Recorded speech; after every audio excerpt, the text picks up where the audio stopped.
start the Facebook stream. So just wait for a minute for that to load. It takes at least that long to load. Hi, Mike. Hi, Diane. How you doing? Good. Yourself? Yeah, great. I like Krista's new glasses. She has Thanks. great glasses. Those are the administrative look. They actually have a blue light filter in there, so it helps me with all this computer work, which is helpful. Good for your eyes. Yeah. Mine have a yellow tint. Hmm. You know, I wore glasses for probably 40. Oh, no. Yeah. About 50 years I wore glasses. And I had that LASIK surgery. I am a whole new world for me.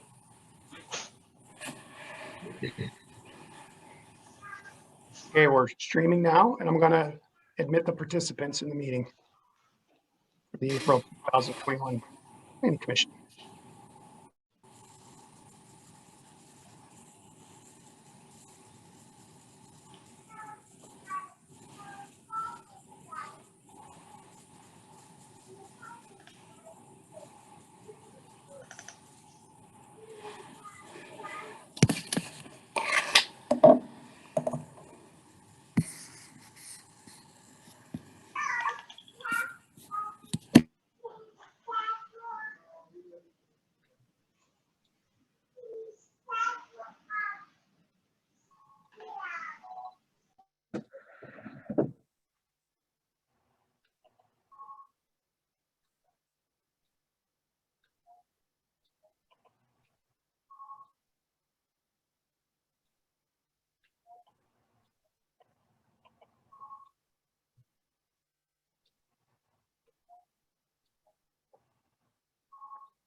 Madam Chair, it looks like we've got everyone in, including the complement of Churchill Borough Planning Commission members. Just to remind everyone, we are streaming live on Facebook as well as recording this evening's meeting. Madam Chair. Welcome to the April 7th meeting of the Churchill Planning Commission. Welcome all. I hope you're doing well and staying healthy. Just a reminder that to the extent you're not talking, please put your sound on mute so we don't get feedback and can't hear in the background. We're going to start off the meeting tonight with a call to order and a roll call. Alex, do you want to take roll, please? Yes. Richard Kelly. Present. Dan Zadel. Here. Mike Moida. And Diane Law. Here. And of course, the chairman, Megan Harmon. Okay, thank you all. Next, I pledge of allegiance. If everybody would pledge along, I guess. I pledge allegiance to the flag Of the United States of America. and to And the to the republic republic for which it stands, one one nation, nation under under God, God, indivisible, indivisible, and with liberty, justice. justice for all. Thank you. And thanks, Mr. Mayor, for giving us the flag to look at. Oh, I forgot. He likes to do that. Sorry. Okay, what we thought we would start out with, if it's okay, with my fellow Planning Commission members, is that a presentation of the resubmittal by Churchill Crossings on, and then we'll have a short response from Dennis Flynn of Gateway Engineers on his response. This all involves the same topic that we have been discussing that was tabled from the last meeting in March. So prior to getting to that, we will approve the March review and consider accepting the March 3rd meeting minutes, which involved the Turtle Creek or I'm sorry, the Churchill Creek project that was tabled from the February 3rd meeting. Does anybody have any changes, or can I hear a motion to adopt last month's meeting minutes? I'll make a motion to accept the minutes as submitted. Thank you, Danielle. Do I hear a second? I second it. Okay, Richard, thank you very much. All in favor, say aye. Aye. Aye. Motion's passed. Okay. I guess next on the agenda would be a presentation from our applicant, Churchill Creek project, for the conditional use as well as the land development approval. As most of you know, there was a resubmittal week or two ago by Churchill Creek on the design of the proposed building at the Westinghouse Center. So who do we have from Churchill Creek project that'll be speaking Madam Chair, tonight? Tim Pudwell's here as one of the applicants, and he has been granted co-host privileges, which enables the applicant to scroll through their presentation. So with that, Tim, you should be able to share your screen, and go ahead and do that so we can at least see if that works. I can see your screen, Tim, so it's Great. all yours, Hillwood. Great. Can you hear me as well? Yes, I can. Thank you. Fantastic. All right. Well, I'm going to let Leif Metz introduce us from Buchanan Ingersoll, and then. And Tim, as you know, you can stop sharing if you want to see us to see faces, and you can reshare anytime you want to see slides. So it's all yours. Sounds great. With that, then, Leif, do you want to kick us off? Sure. Thanks, Tim. Thanks, Madam Chair, the members of the Planning Commission, and the public. We're pleased to be here with you again. As the chair mentioned, we resubmitted. It was actually about a month ago that we resubmitted our studies. So we were last before the Planning Commission at your February meeting. And at that meeting, one of the things that we discussed is that in response to input from the borough and the public and Planning Commission, that we significantly reduced the size of the facility by about 25%. So it was originally going to have a building footprint of about 850,000 square feet. So it was reduced down to about 634,000 square feet.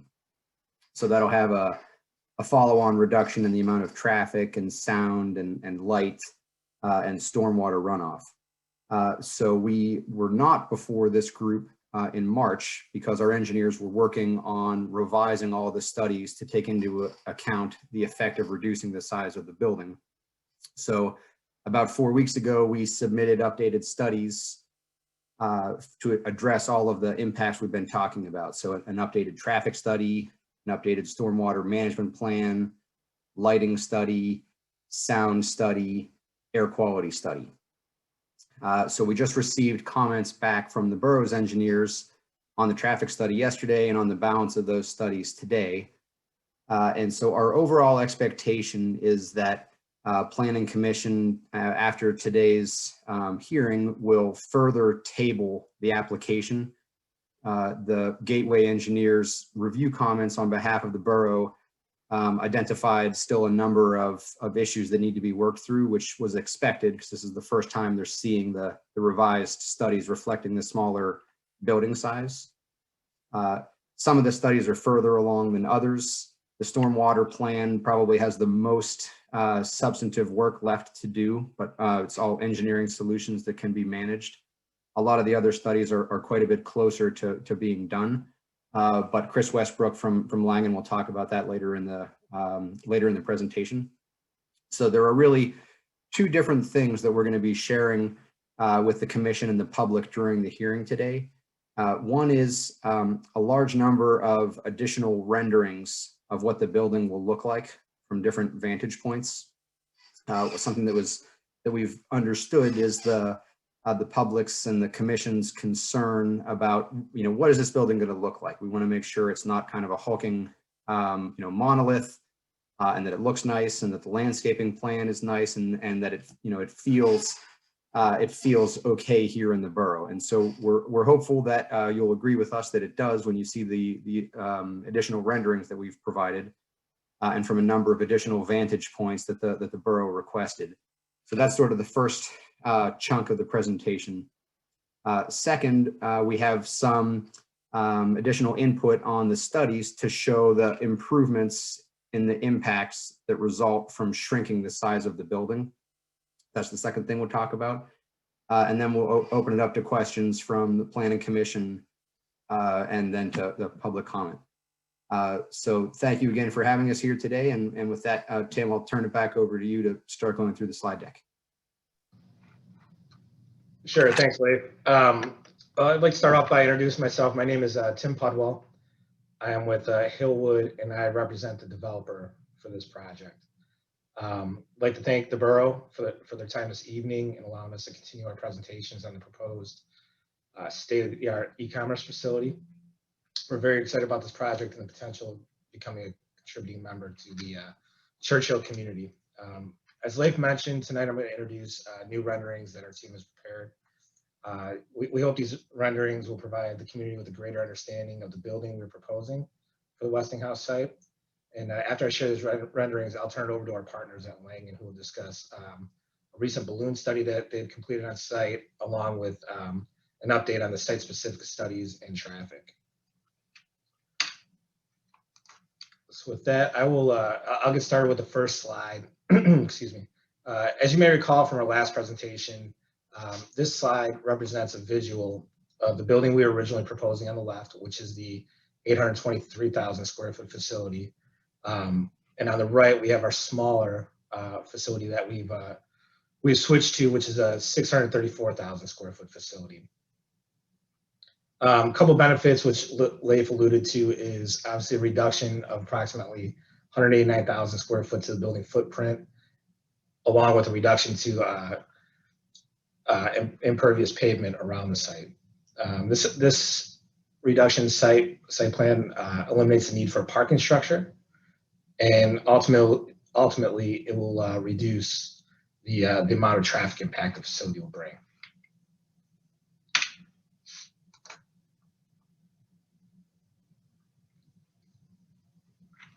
As we get into the renderings, I'm going to go around the building and give a visual of what you can expect to see on day one of completion.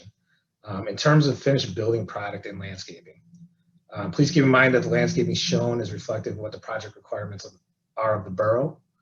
And this is the first view I have here is from the Parkway, giving you a perspective of the northwest quadrant of the building. I'm sorry, I skipped one.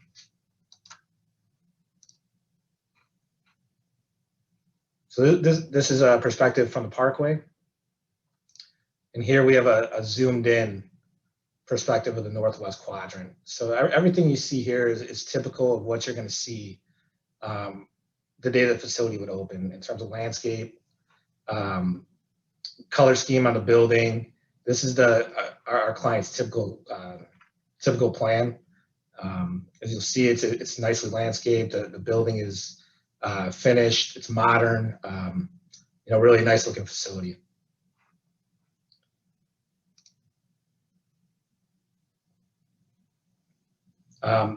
This view here is again coming from Parkway, but it's more the northeast section of the building. And again, this gives you just a view looking in from the northeast. Still see the front facade of the building, gives you a little bit of perspective of what the truck court looks like on the east side. And again, just get you familiar with the parking layout, the building layout, and the color schemes.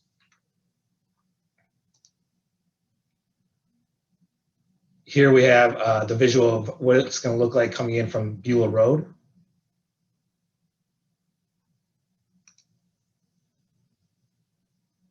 And again, a visual of the southeast portion of the facility. So this gives you a little bit of perspective in looking into the back of the facility and the truck court.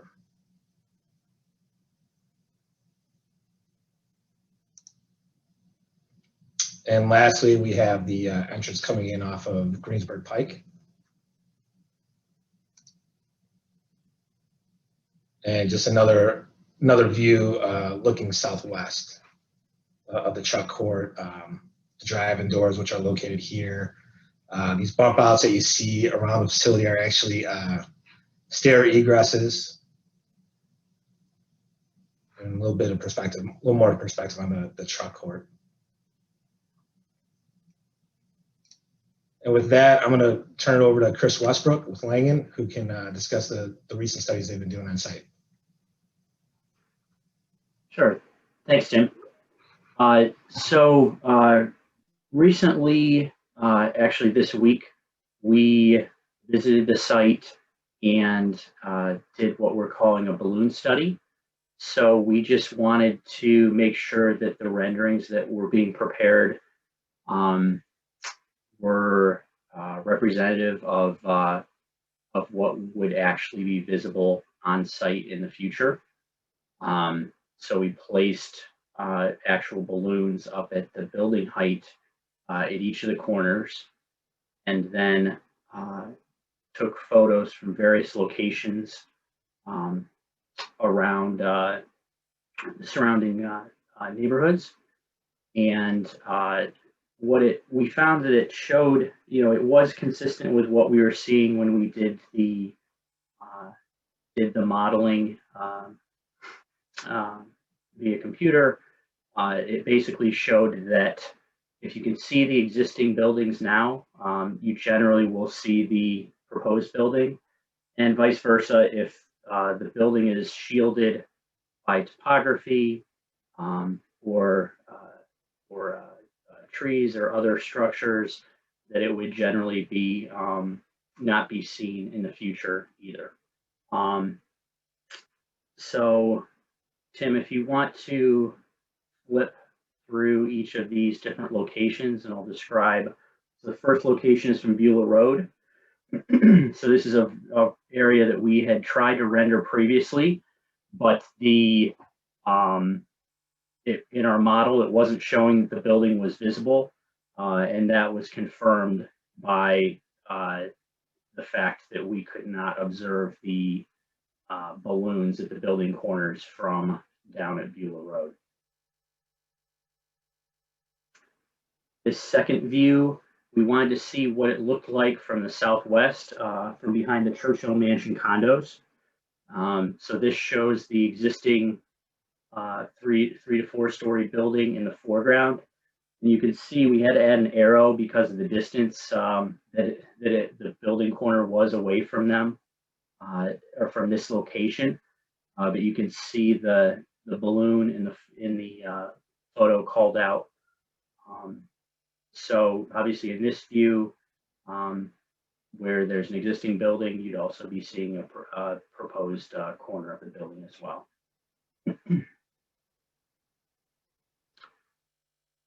This third view is Holland Road and Rose Drive. So this is a view that I know we've been asked about previously a couple times, is on the on Holland Drive, up higher on the hill, what it would look like.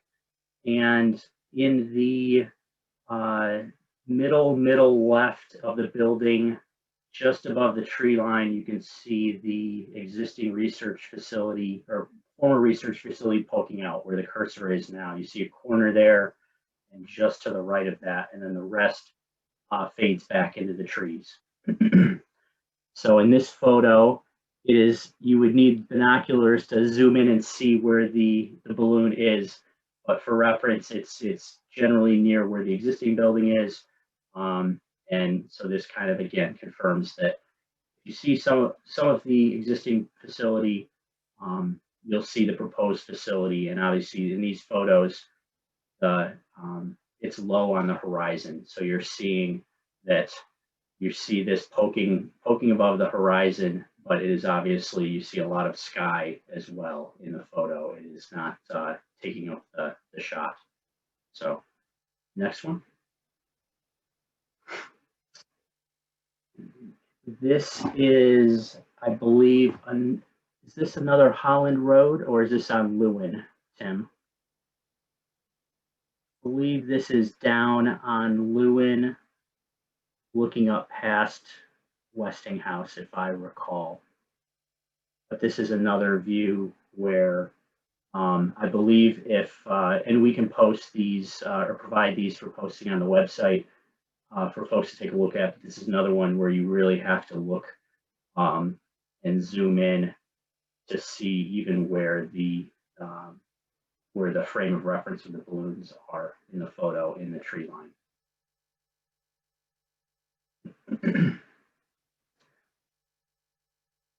Okay, so this is from Holland, and the arrow is pointing to the balloon. It's right at the top of the evergreens.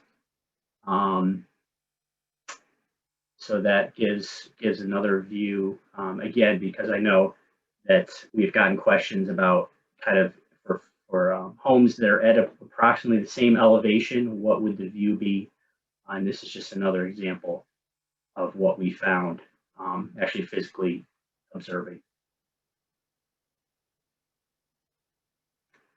This is from in front of Wolf Memorial on Greensburg Pike. So in this photo, the balloons were not visible because of the topography, as you can see.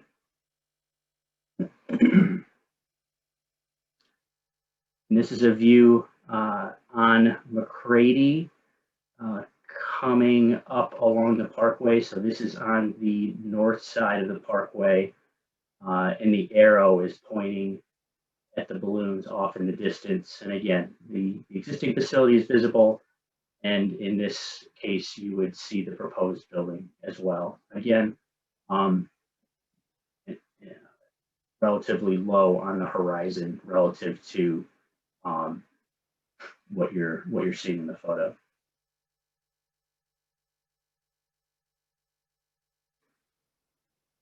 And then I believe we have two different renderings here. This rendering is from Holland Road.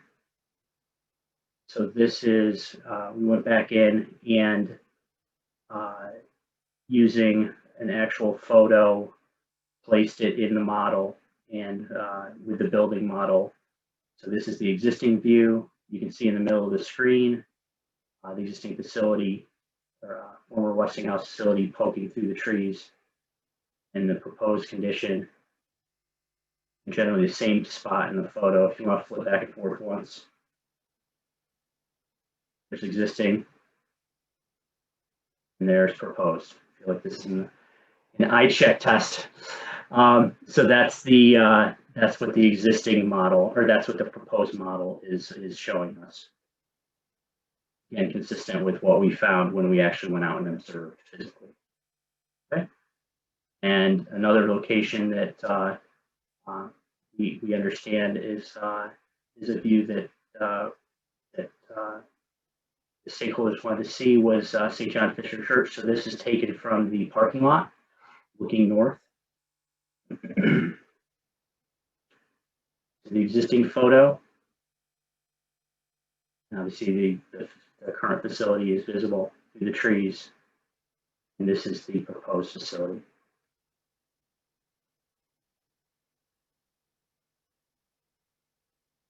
Existing and proposed.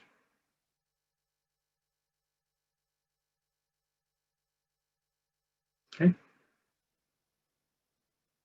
And then we wanted to show a good representation for the retaining walls and what they would look like put together on top, or I'm sorry, the sound walls and retaining walls together. So the next slide shows a figure where there's two different options of how that could look, I believe.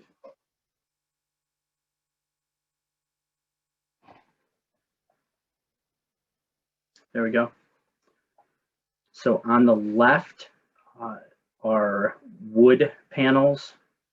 So that is a solid wood fence. And on the right are concrete panels taken from a photo taken from a similar project that was recently constructed. And those would be concrete panels. So both solid would achieve the Sound mitigation, just two different options. So in this view on the bottom of the page, this is a rendered view of the sound wall sitting atop of the retaining wall. So this would be an example such as on the east side of the site.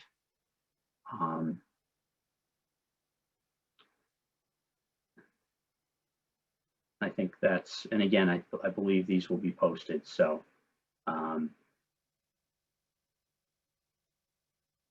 and then the studies that were mentioned earlier that were submitted, which we received comments recently for, are the sound study, lighting study, air quality study, and stormwater report and study.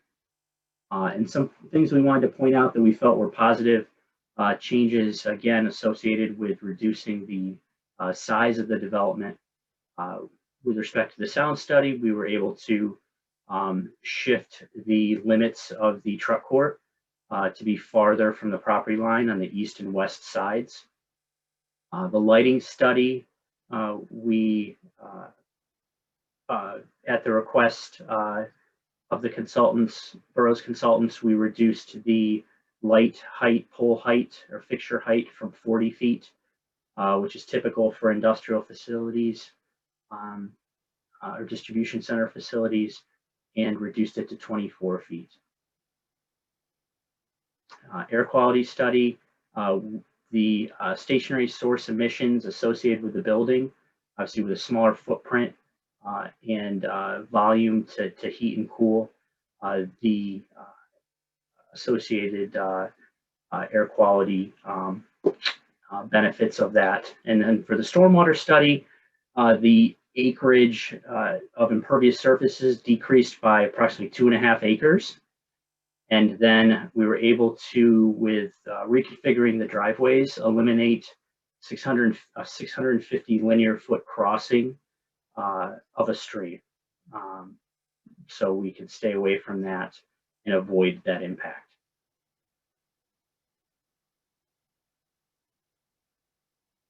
And I'll pass it over to our traffic engineer.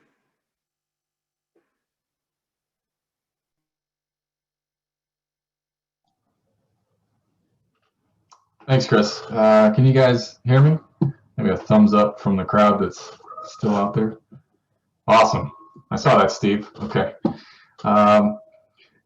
Just to go over what's changed from a traffic perspective. So the facility size decreased. As such, you can't have as many employees in the facility. So traffic correspondingly decreased.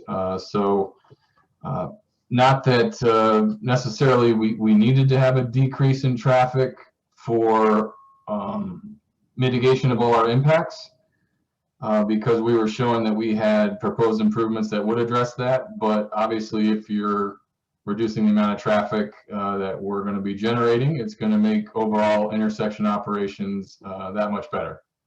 So you can see on the slide here, we were about 100 trips less during the AM peak hour, which is kind of your worst case scenario in the morning, heading to work, and then a little over that same margin, over 100 in the PM peak hour, and then just a daily total about 1,000 trips less. So the reduction in facility size, reducing the amount of traffic. The one intersection that we were kind of focused on, William Penn and Beulah, we had two different alternatives that we were evaluating. One was this dual lane roundabout that we had talked to you guys as a group a few times now. And that was our kind of our recommended improvement. But we also had kind of behind the scenes just a increased standard intersection operations, but some increased capacity with additional lanes. Due to a few different factors, there was some right-of-way kind of impacts, some other kind of utility impacts, comfort level from the review agencies. the dual lane roundabout is no longer being pursued as that recommended improvement there. And instead, we're going to stick with the traditional signalized operations with 2 additional turn lanes. And that still more than adequately addresses the impacts from our development. So you're going to see a sketch of that shortly. And then there were some other improvements that we were focusing on at McCready and Beulah, because we know that that was an area of concern, in installing some signage as well as some pavement markings for kind of do not block the box, if you will. And I think if you go to the next slide, Tim, it'll kind of touch on that intersection in a little bit more detail. So you can see this is, again, just a kind of a conceptual sketch of William Penn and Beulah. And you can see that the eastbound right turn lane, we're proposing to add eastbound right turn lane, as well as a northbound right turn lane. You're kind of pinned in a little bit by the interstate there, but trying to squeeze in northbound right turn lane. And by providing that additional capacity, you can move more vehicles through the traffic signal, and that kind of addresses the impacts there. And so again, had 2 different alternatives for this intersection. Initially, we were kind of recommending the dual lane roundabout, but due to a few different factors, we've decided to kind of change course and go with kind of more standard traditional lane widening. I think that about sums up the traffic adjustments. We did receive comments from the borough within the last few days on the traffic study. We have yet to receive comments from PennDOT and Allegheny County. So once we get all 3 of those, we will address those comments and be looking to resubmit. Thanks, Tim. So I'll take this slide. So we know that there's been a lot of concern and discussion among residents about the project, and in particular that there was a letter that was circulated to borough residents kind of on March 24th that listed some information about the project. And some of that information, I think, related to before we had reduced the size of the project. And so I just wanted to put it in context so that everyone could see what it is that is in the proposal that Hillwood has actually made and that Planning Commission is considering. So as we mentioned, the total area of the building has been reduced. It was originally approximately 3.5 million square feet. Now this says 2.85. That's my error. That should say 2.9 million square feet. So at any rate, it's significantly reduced by about 600,000 square feet from what was originally proposed and what was mentioned in the letter. The letter also is trying to give a sense of the scale of the building by measuring it in terms of football fields. And that was, closer to accurate with the original building size, but the reduced scale of the building is quite a bit smaller than what was referenced in the letter. So the footprint now is 634,000 square feet. There was a reference to the height of the building, and to put it in context, it was comparing it to the Jeanette building on William Penn Highway in Monroeville. And that's a 10-story building. So at the main roof line, it's about 120 feet. And then there's an elevator tower on top of that that takes it to about 140 feet tall. This building, by contrast, the main roof line is at about 90 feet. And then Tim was pointing out earlier the stair towers that are sort of those bump outs that are an additional 10 feet higher. So if you include those, it's about 100 feet. So the building is still meaningfully shorter than the Jeanette building. There was also a reference to this building being the equivalent of 5 distribution centers stacked on top of one another. And a typical e-commerce distribution center has 40-foot clear ceiling heights. So this building is 100 feet tall, including the stair towers. So that would be more like 2.5 times just a very normal height of a distribution center. And there was also a description of the number of trucks coming through the facility on a daily basis, and it was described as being well over 1,000. And don't know exactly what the letter was referencing. It's when traffic engineers are counting traffic, there's always a question, like if you were swimming, are you counting lengths of the pool or laps of the pool? So the way that our traffic study works right now, as I understand it, is it anticipates that there would be 336 trucks per day on average that would enter and then leave the site. So 336 unique trucks.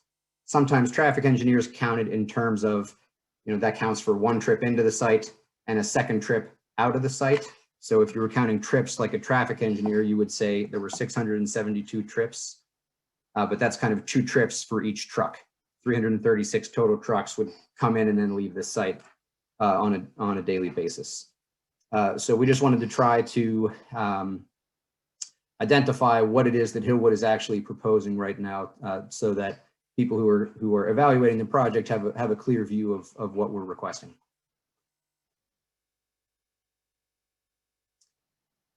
I think that's the end of our presentation.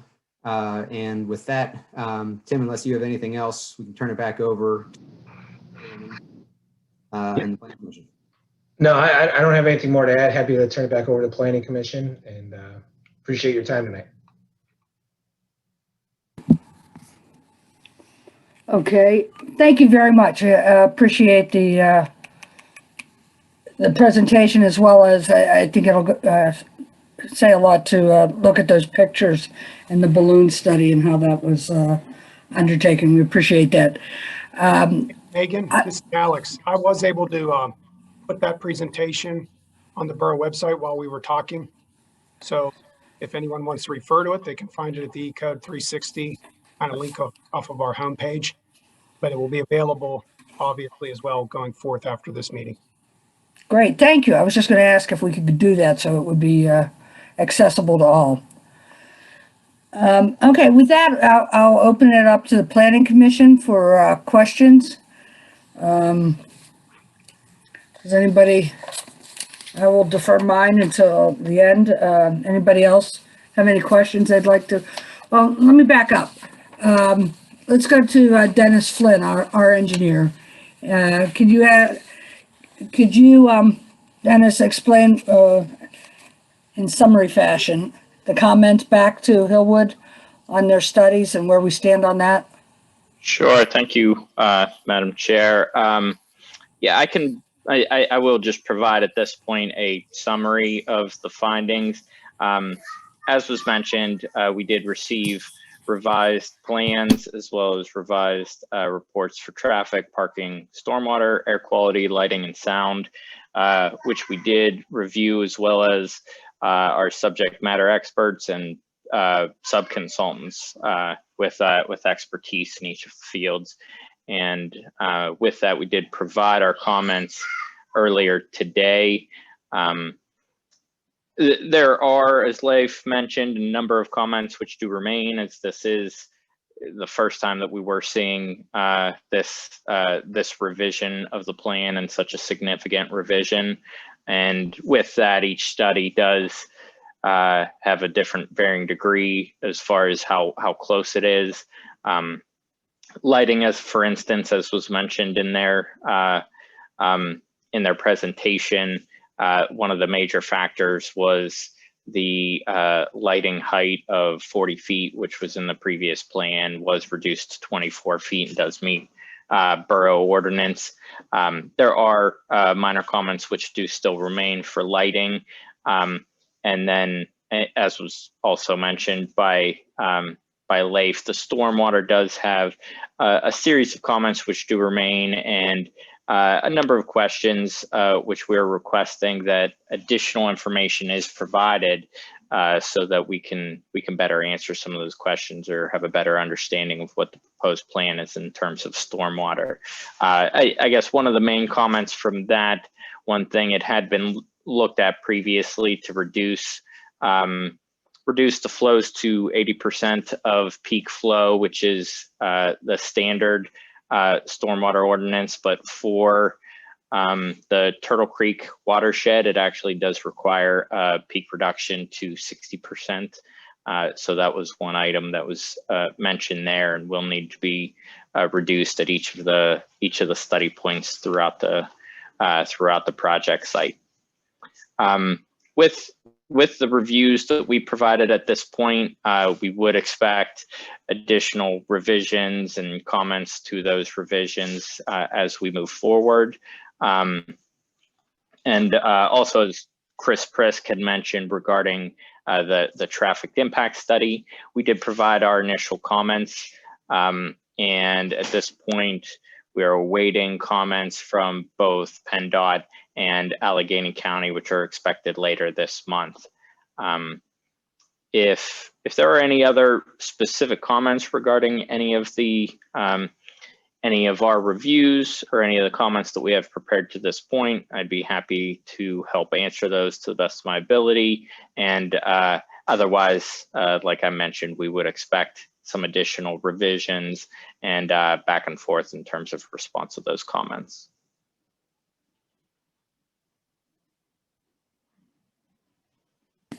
Thank you, Dennis. Okay, now we'll open it up to Planning Commission and any questions that they may have.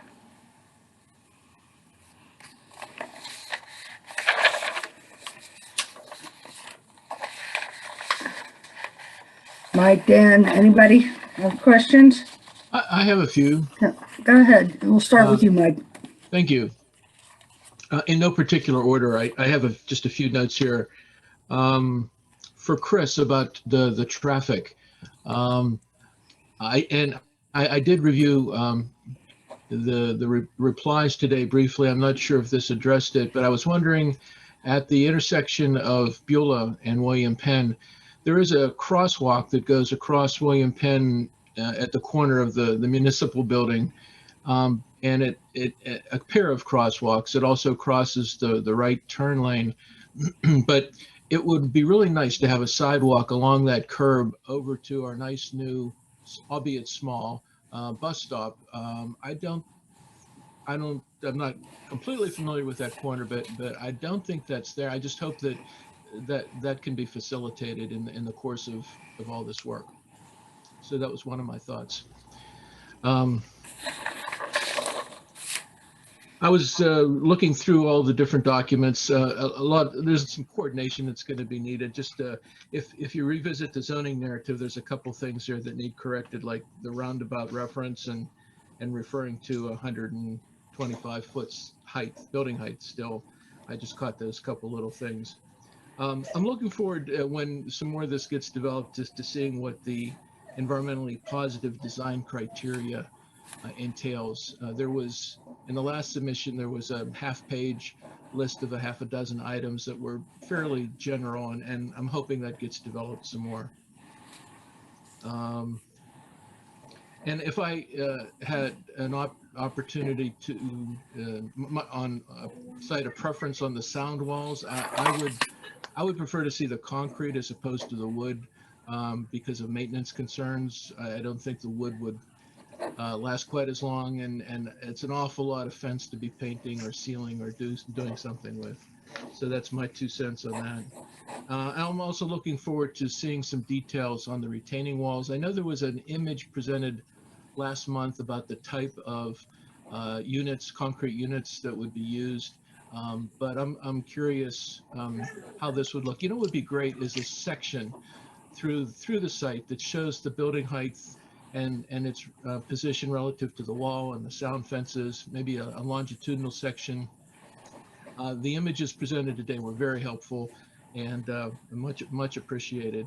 I also noticed that in the site plan that was presented, that some of the existing trees have been less fogged out and are being shown and applied to remain. And I hope that in the construction of the wall along Beulah in particular, that those tall, mature fir trees, almost the same height as the wall, I think, can remain and not be disturbed. So I hope that gets studied. Speaking of trees, the landscape plan could use some more work in terms of explaining where existing trees are being removed. Other than the demolition plan, which is just general scrubbing. But I counted, there's about 555 trees, new trees shown. And I know some folks have been trying to guesstimate how many trees are going to go away. And there's at least twice as many of that going away. And I'd like to see more trees added to the site somewhere. So those were some of my thoughts. Thank you, Mike. Appreciate it.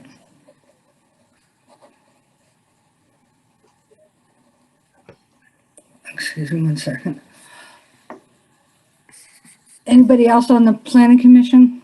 Yes, Megan, if I can ask a question or two. Please. So I see from the Langen traffic impact study that they conclude that the project will have a minimal transportational impact on the surrounding area. And I've looked at Gateway's comments, questions, responses, and a lot of those seem to be technical questions as far as how the studies are conducted, which I admit I really don't quite follow. But my question, I guess, to Dennis is, are we going to have our own traffic impact study done, or are we going to rely upon the traffic impact study of Langen and simply make comments to it and questions to it? I guess my question is, are we going to gather the information that we would need from the developer as far as the use of the property? And I guess that information could be derived from the Langen report, and have our own study done, or Dennis, the work you're doing, is that going to essentially be the same as having our own impact study done? Because one of my biggest concerns about the project is the traffic impact, and I just want to make sure that we're not. It doesn't look like there's much in the way of improvement being done to the traffic facilities surrounding the site, and which will be used to get into and out of the site. And I just want to make sure that we're very comfortable that the traffic impact will not be far more disruptive than Langen is telling us it will be. Right, and to that, we would not do a totally separate review or study, but essentially our review of the study would be analyzing all of the data that is input into the study, as well as how that is being evaluated to make those determinations. And I believe our traffic engineer is on the line, Kyle Brown, if he could speak a little bit further to that in regards to how that review is conducted, and essentially how the determination is made in terms of the impacts and whether or not those impacts have been mitigated. Yes, Dennis is right. We would not be doing our own separate study. The scope of the study and some of the finer details as to the parameters of the study, where to what intersection to look at, that was all done in coordination between Langen, Gateway, PennDOT, Allegheny County. So the parameters of the study were set with all of the stakeholders. Langen will be the ones performing the study and the analyses and presenting those findings. Gateway, on behalf of the borough, PennDOT, and Allegheny County, would then all separately be reviewing these and providing insight and input onto the validity of those analyses and findings. Hopefully that helps answer your question, but if there are any other specific questions in relation to that, we'd be happy to help answer that. And just one follow-up. Are we verifying the data that Langen, I guess Langen's getting their data from the developer. Is that data being verified by us, by Gateway, by PennDOT, by the county? I guess I'll start to answer that. In terms of, there are not additional traffic counts performed, but the validity of the traffic information that was provided, when it was provided, how it was collected, as well as those expected changes in traffic. That is all part of that review process. So we are kind of verifying all of that information, that is correct and accurate in terms of that process for determining how much traffic is expected. One other point that has been kind of brought up along the way as well with actually each of these studies is the understanding that we would expect additional studies to be performed, or a follow-up study to be performed after the site is operational, to verify that that the findings were true and accurate, and that that the efforts did truly mitigate those situations, so that the borough is not left with undue hardship based on the construction that's completed. And if there was, if it didn't end up being what was anticipated, what could the borough do at that point once the facility's open and operating? And that's something that I can maybe let the solicitor speak to slightly, but I know that is something that we'd work on preparing within our conditional use items, as well as a developer's agreement. And then along the way, there are a number of other of ways that can be controlled. And Gavin, if you have anything else in terms of that. Yeah, Mr. Kelly, I think in short, it can be a difficult situation because, as you said, the thing is up and running and operating. We would hope and expect that the developer would be willing to include as a condition or part of a developer's agreement, or both, as Dennis mentioned, that if there are additional traffic issues that arise, in practice, once this thing is up and running, we'd expect the developer to take whatever action necessary to mitigate those impacts, whether it's widening lanes, other sort of traffic mitigation type implementation that we could work together on. I think it's tough until we see where that's happening and what the potential solutions are, but we would expect that to be mitigated if there's something that happens that wasn't picked up at the early stage. Thank you all. Gavin, so are you saying that there would be something in writing that would guarantee that for Churchill, or is that just an expectation based on good faith? We us lawyers, we like to have everything in writing. So we would expect that to be built into a condition of approval and also incorporated into a developer's agreement post approval by Borough Council.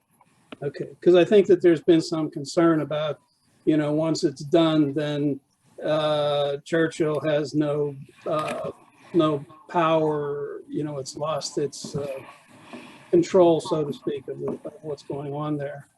To some extent, we're going to require whatever traffic mitigation is warranted by the studies, and they are being reviewed not just by the borough engineer but also by PennDOT engineers and county engineers. But there are situations where things occur that were not anticipated, and frankly, it's really in the developer's interest and the end user's interest to resolve these, even more so probably than borough residents. I mean, they're going to have every incentive to make sure that traffic flows smoothly in and out of this facility. So I really don't think it's. I mean, I understand people's concerns, certainly, but really, the folks who have the most to gain from a smooth traffic situation are the applicant and the end user. Right. I'm glad you said that, because I think people need to know that. I had a question about the decibel level in the zoning narrative. It said that sound would not exceed 55 decibels at property lines with adjacent residential properties. Now, 55 is somewhat, just a little bit higher than the sound made by your refrigerator, or a residential street. a typical residential street, not a busy one, but a typical residential street, which isn't very loud at all. So I sort of just trying to understand, has anyone done a decibel reading on a 24-hour cycle or something like that of the Parkway East? Because I'm over in Blackridge and I hear the Parkway in the morning, the afternoon, the evening. It's always there making ambient noise. And so I'm curious as to what the difference would be between what these folks potentially could generate versus what is, you know, a stone's throw away coming from the Parkway. Does that make sense? Yeah, that's a good question, and was something that was addressed in the conversations with Langen and their consultant, as well as our consultant. Gateway did reach out. Babbage Acoustics is who was utilized for that review, and their report is, and their comments are still fairly extensive. And there was a specific request regarding 1 hour measurements for 24 hours at each location. And so we were requesting that additional information. It does sound like at this time that additional data is not expected, because they were able to take that information and extrapolate that across 24 hours, the information that was collected. And they did look at specific transient noises in terms of the existing traffic flow and traffic flow from the Parkway. So that was all part of the evaluation and study that was performed, as well as the analysis that was performed by Babbage in relation to the data collected. Okay, I don't know. I didn't see that. I mean, there's a lot of stuff we've received. Right. Yes. So it's probably somewhere. Yeah, within the conditional use response letter that was submitted this morning. Oh. And so again, that you would not have had much time to review that. There were additional comments from Babbage in relation to those items. I don't believe that Jeff is on the call here tonight, but I'll make sure that I am able to get some additional follow-up on those items for you moving forward. Yeah, and I would expect further conversation with the applicant regarding outstanding items in that regards. Because just made me wonder, you know, I mean, a highway is around, you know, 85 to 90, perhaps, maybe more or less, depends on when and who's on the road. You know, so again, pardon me for my ignorance, but, you know, then I'm wondering, okay, so if you have this development and then you have the Parkway here, up above a wall, there's the Parkway making noise, and then we're doing sound walls. What are, the sound walls are to protect the neighbors, right? Basically. Correct. Yes. Yeah. Yeah. That primarily they're placed in a fashion so that they are protecting from the site itself and protecting the closest residential properties, or those residential properties that would be most affected by any sound from the site. Okay. Thanks for that. I also wanted to know, well, Tuesday, I drove throughout the site from every angle that I could drive, I think, or many. And because I was trying to understand some of the complaints about the height of the building. And so the renderings that we were given today were very, very helpful, because on the site, there are two buildings that are 5 stories. Now, a story can be whatever an architect decided it was going to be. One of those buildings is 5 stories and has an additional structure on the roof, presumably for an elevator shaft or protecting equipment. I'm not sure. Whatever it is, it's pretty far up there. So I was wondering,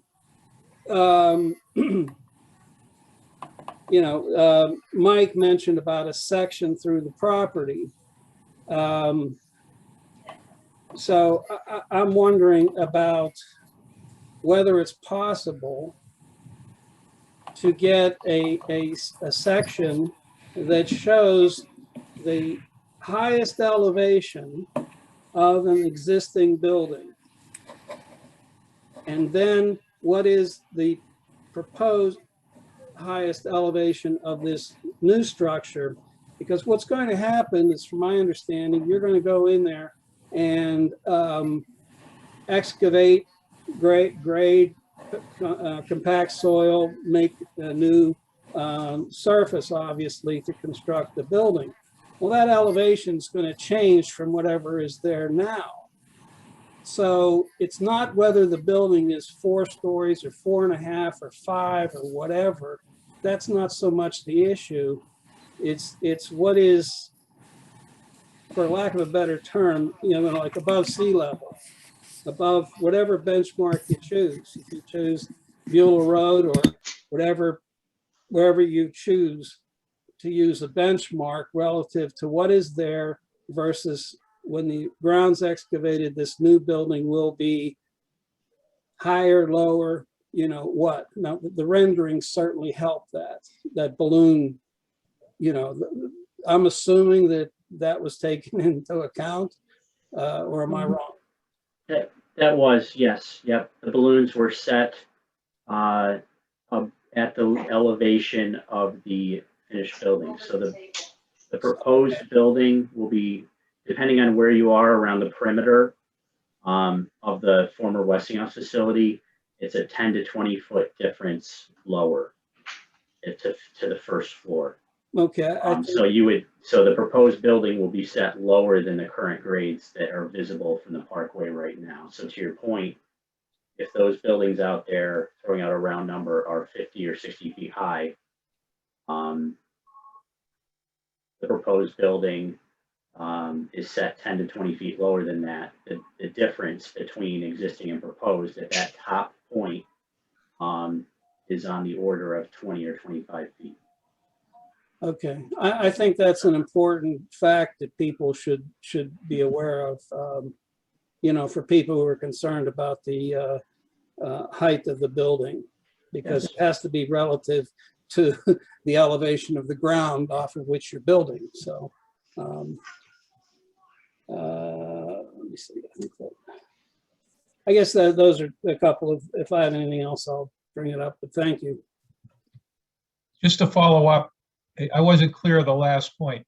So the highest point of the existing building, or the average height of the existing building, compared to that from sea level or from some benchmark, how much higher will the new building be than the existing building? Let us take a closer look at that. I was just using, this is Chris Westbrook from Langen. I was using round numbers. I know our proposed building, the first floor is set lower than what the buildings that are out there. So I was just doing the rough math in my head. But okay. let me get back. Let me get back with numbers on that. I found those numbers. I found those numbers if you want from the existing condition survey and from the grading plan. So the tallest building there, Dan, is building 401. That's the older one. Its its roof elevation is 1292 feet above sea level. Its floor is 1226, so it's 66 feet high. The new elevation of the grade around the new building is indicated to be 1215, and if the building is 100 feet tall, it's 1315 above sea level. So that's going to be 23 feet higher than the top of building 401, according to what we've seen so far. Okay. My back of the envelope calc in my head was pretty close then at 20 to 25. Thank you. Right. And again, to Mike's point, I think that is a valid request, that maybe the applicant would be able to provide a section through the property showing those elevations in relation to existing, as well as the proposed elevations of the proposed walls. Be glad to do that. Yep. And we believe, as the balloon photos will show, if you take a look at those, is that from some of the distances from the surrounding properties, the proposed top of building will be higher, but when you're talking about several hundred to a couple thousand feet in distance, it will be, again, it will sit low on the horizon, similar to what you see out there. The difference will be fairly hard to pick up at a lot of locations around the site. So, but we would be happy to cut sections through there to represent that. Okay, thank you.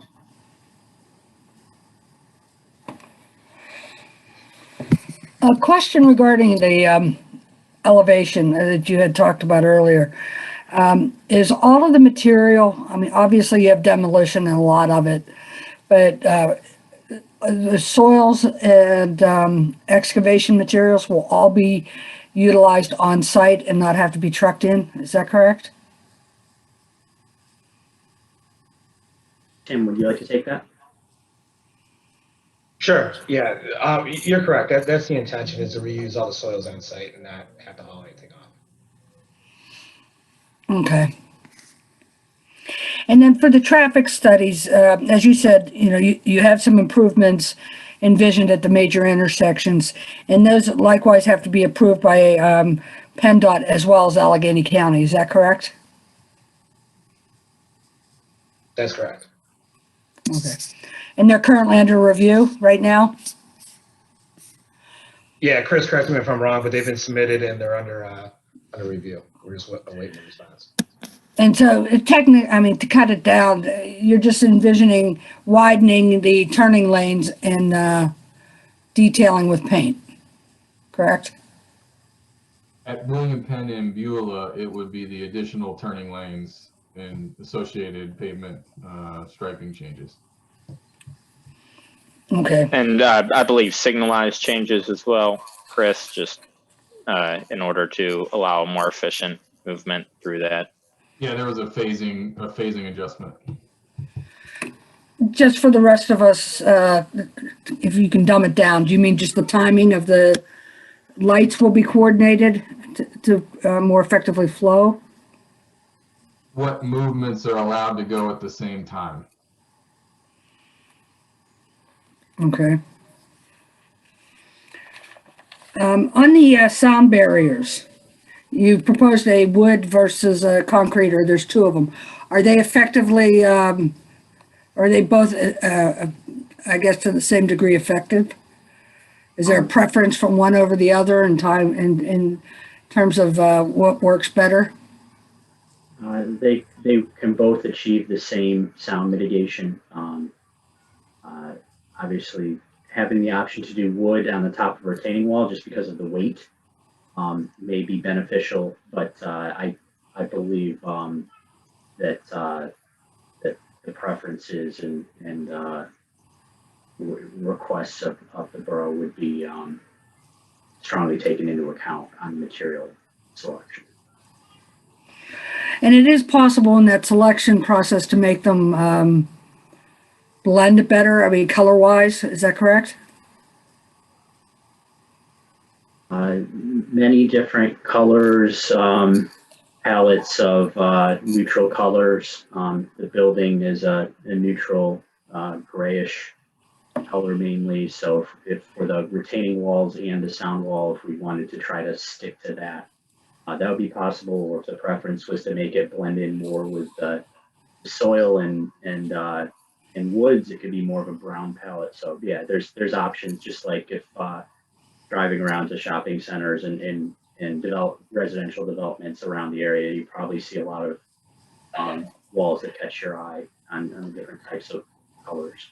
So, yeah. Okay, and then on with the reduced footprint, how many employees do you envision here now?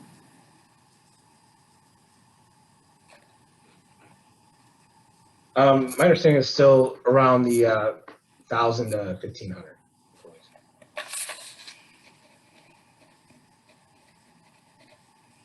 That all varies throughout the different seasons and the demand needs. Okay.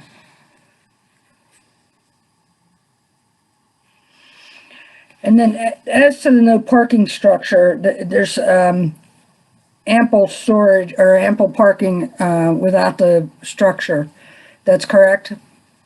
Correct. By reducing to the smaller facility, we could eliminate the 3-story structure. So that won't be seen. And then with respect to the landscaping, it looks, as was noted earlier, it looks like you have more mature trees incorporated into your landscaping. Is that correct? I don't know offhand exactly how mature the trees are. The plan was to represent what the trees will look like on day one. So the exact age of the tree, I don't know offhand. Okay.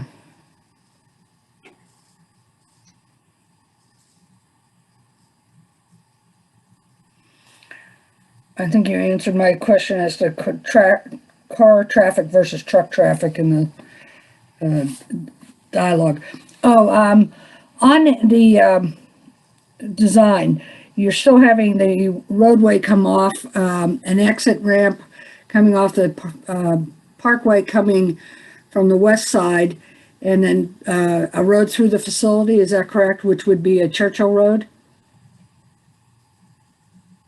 That's correct. So that structure is still there. Yeah, the slip ramp is still there. We are working with PennDOT on what the exact final design of that will look like. So you'll have that road that will come in for truck traffic down into the facility or all traffic, and then a branch that would come off and go through and connect to Beulah. Is that correct? Yeah, you'll have a slip ramp that will exit directly into the property, and it will have the ability to connect over to Beulah, and it'll also have the ability to connect directly into the truck court and the car parking lot. You'll be able to access. Okay, so theoretically, it's not just for trucks, but the employees will be using that slip ramp as well. Yeah, the capacity isn't limited to any specific vehicle type. Okay. That's all I have right now. Anybody else from the Planning Commission? Or Dennis? Madam Chair, I found some answers to your questions in the landscape drawings that we received, and the shade trees, their trunks are going to be between 2.5 and 3 inches in diameter, caliper measurement, and the evergreen trees are measured in height, and they range in height from 6 to 10 feet, and there's various species involved. So they're a decent size, although a lot smaller than what's there now, but we'll have to give them some time, I guess. Thank you. One other question. Tim, was your comment about the fill meant to imply that the site is balanced in terms of cut and fill? There's no extra fill going to need to be required? That's correct. Right now we're a balanced site, and we're not planning on removing any soils from the project site. Okay, well, it doesn't look like it would be balanced, but if you crunch the numbers, I guess it is. Thank you. You're welcome.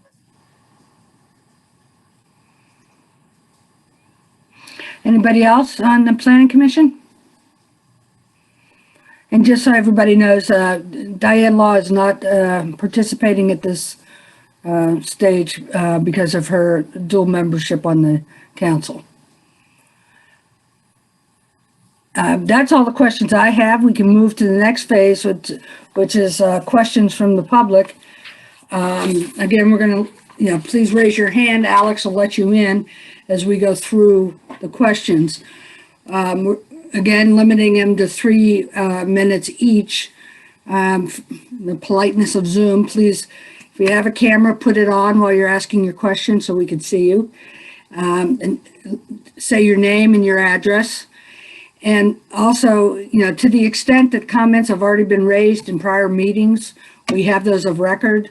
So, we understand those. We don't need to repeat them again. So if there's additional questions, please feel free to raise your hand and we will call on you. So Madam Chair, I'll go ahead and do that. Again, I'll be keeping time. Please state your full name and address as you begin your comments. And I'll just go in order that I see them here. Kathy and Dave, why don't you go ahead and unmute yourself? Kathy, Dave Wardner. Okay, can you hear me? Yes, we can. Okay, my name is Kathy Bortner and I live at 1926 Hampstead Drive. I oppose this project because I believe that an Amazon distribution center does not belong in this residential neighborhood. My questions and concerns are, first, regarding stormwater.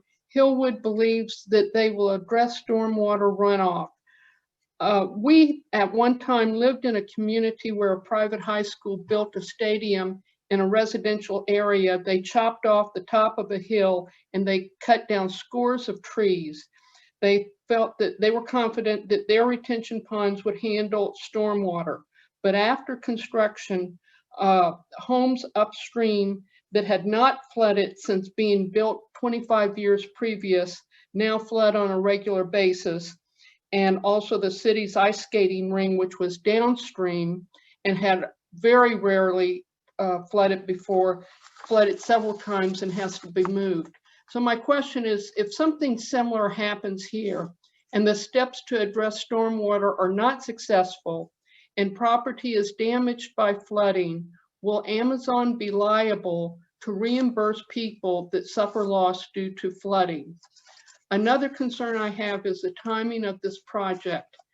I recommend that approval be postponed until the borough can safely hold in-person town hall meetings. Some people in our community are not computer literate and will not participate in Zoom meetings, and they are being left out of the discussion and should have the opportunity to participate. Also, Hillwood has shown a slide showing the political entities that they've talked to, the school board, the Allegheny County manager, our legislators. I think that people like that should be invited to these town hall meetings so that they can hear what residents have to say about this project. Some people will support it, and they should hear both those who are in favor and those who are against. Home values. One presentation by Hillwood showed a study on home values in communities with these centers. My home is 792 feet from the site, and I believe many other homes are less than 1,000 feet from the site. Were homes in the studies in the presentation less than 1,000 feet from the Amazon distribution centers? Please provide examples of Amazon distribution centers as large as this proposed one that have many homes less than 1,000 feet from the center. And I want to thank the people who sent the letter to their neighbors. I appreciate them getting everyone interested and involved and informed. Thank you. Okay, we have next, I guess, JB Moses has his hand up on my list next. Thank you for calling me, Alex. I'm Dr. Moses. I'm actually one of the resident physicians for UPMC. I live at 3726 Henley Drive. And I just had a couple comments. One was to start off with, I think I oppose overall this warehouse distribution center being placed this close proximity to a residential center. There are plenty of studies through medical journals that show the impact of a warehouse in a residential community. There's, if you Google search very quickly, you can find several up front that talk about the air pollution qualities, the sound pollution, the lighting, what it can do to sleep, physical, mental, emotional health, along with cardiovascular disease, health issues such as asthma, lung cancer, other cancers. And so well, I wouldn't be doing my due diligence of do no harm without mentioning those things from a physician's perspective. With that being said, has the local health community been invited to talk? Local health officials been invited to discuss and approach this as well. It would also be interesting to see some of those numbers and statistics for the sound studies, the lighting studies, on how much improvement you really had with moving the wall 250 feet versus 15 feet. And do those sound levels change on somebody that has higher altitude? Sure, that decibel effect might be better for a house that's on the same level on the side of the wall, but how about houses that are above those walls at a higher altitude? Will they have a higher decibel count? The other thing was, no matter how you roll the dice here, the local community is going to take the biggest hit. And so what does this distribution center give back to the community? Even with construction alone, you're going to get above 55 decibels during construction. How long is the construction going to go? How much is the construction going to impact the community? The last thing I wanted to mention, somebody mentioned 1,000 to 1,500 employees coming and going based on how busy the warehouse is. Obviously, peak holidays is probably higher. So now you're counting 1,500 cars, not just 336 trucks. And those 336 trucks, is that going to be the highest number at the peak hours during Christmas, during holidays, when people are buying more, distributing more? Or is 336 the average and you're going to peak over 1,000 when they try to make their most profit from a warehouse? I also take engineering courses at Swanson School of Engineering, so I understand when you talk about stakeholders. The biggest stakeholder in this entire situation is all the people in the community around there. It's not the stakeholders of the city, it's not the stakeholders of Amazon, it's not the state, it's the stakeholders of the local community. So I really want to see some progress towards discussion of what it's going to do to help the community around it, not necessarily what are we going to do to minimize traffic patterns. Hopefully I didn't go over 3 minutes. I tried speaking kind of quickly. And I second that about having a live postponing for live in person. I see many generations of people on this Zoom call. And I think it would be appropriate to have people so you can see their emotions, discuss in person how this is really going to affect them and their livelihood.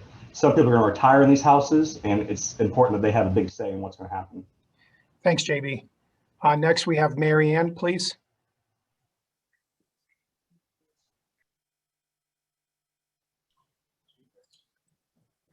Good evening. My name is Mary Ann Baker, here with my husband, William Baker. We live at 19 Churchill Road here in the borough. Alex Council and the Planning Commission have already received an email from us informing you we are against the Hillwood project for Amazon. I want to go on the record again that we do not support this massive distribution warehouse in our residential neighborhood.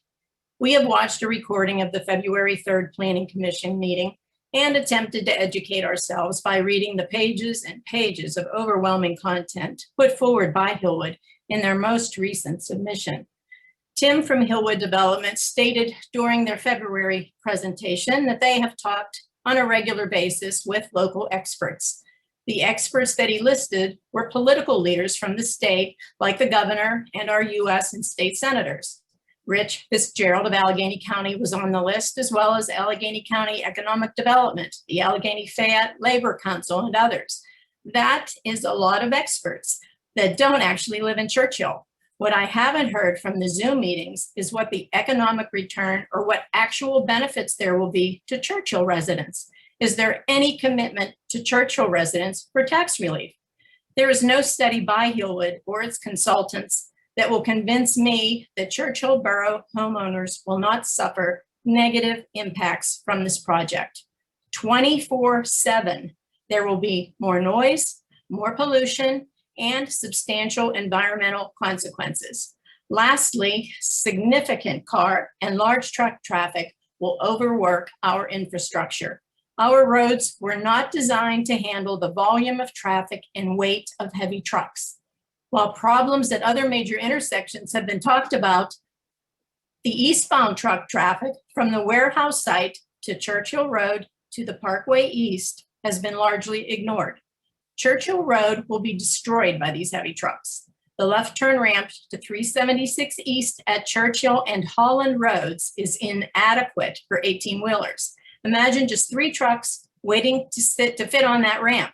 The on-ramp is so short that cars and large trucks will be backed up to get on. Then they have to merge. My neighbors that live at this intersection will be greatly affected. Churchill Road will end up being an extended ramp as large trucks stage themselves to get on the parkway. And when they do pull out, well, we all know how treacherous that merge point is. Fast-moving traffic on the parkway exiting to Monroeville and Route 22 will collide with slow-moving trucks attempting to get on the highway.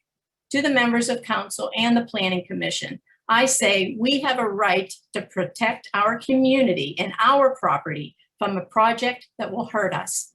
Thanks for listening, and thank you for your commitment to the borough and its residents. Thank you, Mary Ann. Again, just to remind participants, like the ones who have spoken to this point, they've raised their hands and they've been able to do that. If you're unable to figure that out, you'll have to find other ways to get my attention so I don't lose track of you through this process.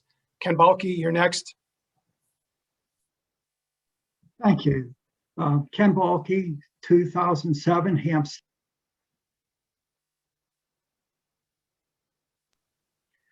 Ken Balke, 2007 Hampstead Drive. I chair the tree committee for the borough. I'm a registered professional engineer in Pennsylvania, and I still teach a graduate class on safety standards at the University of Pittsburgh's Engineering School. I'm going to keep my comments just focused on the trees, and my largest concern is the stand of woods and trees on the east side of the property above Buell Road. And the reason I say that, when I looked at the latest drawings that were submitted, the driveway that comes in to still service Westinghouse's 2 labs that will continue to operate is going to take away about half of the trees on the southern side of that tree, of that line of trees above Buell Road. And the other one is the site still is pushed so far to the east with the walls that are going to be built. A lot of the trees on the northern part of that parcel are going to be removed. So to get a better understanding of what that impact means, last week I walked the whole distance. It's about a third of a mile. And to help the residents and everyone, if you take 6 football fields and line them up end to end, that's how many trees are above Buell Road there on the east side of the property. Even assuming 100 trees per each football field, it's actually more than that. Okay, that section of trees that are going to be impacted by this project, based on the drawings I got and looked at, okay, those trees remove 15 tons of CO2 every year. Those trees withhold 1.2 million gallons of water from running down on the Buell Road throughout the year. And during heavy storms, those trees absorb about 60,000 gallons of water. If you remove those trees, it's not like you can build a retention pond. That water is going to go somewhere. And the other thing, aesthetically, the people on Buell Road will lose the sound barrier of the trees above them. The pictures that Chris Westbrook showed this evening from Holland Road show the trees still being present. If I go to the drawings for the driveway to be put in, current driveway design, they're going to be gone. And those trees will not be there. The building will be very visible to everybody on Holland Road, Old Buell, and Buell Road itself. And just from the air quality and the sound those trees protect is enormous. I'm fighting for, I've been working with Penn State Extension, Tree Pittsburgh. All the tree experts tell me on these kind of developments, you fight to keep every mature tree that you can. Those trees have taken 70 years to get the way they are. You tear them down, they're gone during our lifetimes. And the trees are being planted. I appreciate what Hillwood's doing, but those new trees, first of all, they're not in that same spot. They're being planted near the parking area. They're not being planted on the eastern hillside. There are 2 recommendations I have. One is, into that stretch of trees, there's a swath of trees that were removed. There's no reason why that driveway could not go up through there and leave the trees above Buell Road untouched. The other one is, it really needs to be looked at the size of the building to be pulled back from that eastern side to keep those trees there, particularly for stormwater runoff and the aesthetics. It would definitely, if you take those trees out, it'll definitely decline the value of the homes all around the area in that case.